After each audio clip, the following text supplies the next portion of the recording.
Welcome back to ProTips for Assessment. This is number 5 in the series.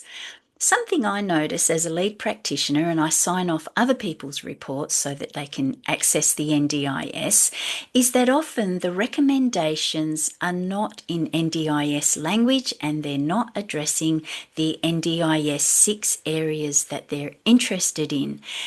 If your report has recommendations in NDIS language, it's going to make it much easier for the person reviewing your application to be able to say yes, because the recommendations in NDIS language fit nicely into their framework, and it makes it easier for the person reading your report to understand it and say yes. Remember, the people reading your reports and making the decisions are not likely to be a therapist. It needs to be in language that makes sense to the person so they can fit it into the framework and they don't have to interpret it. A good recommendation says what the need is or what the difference is and how the support is going to meet that need.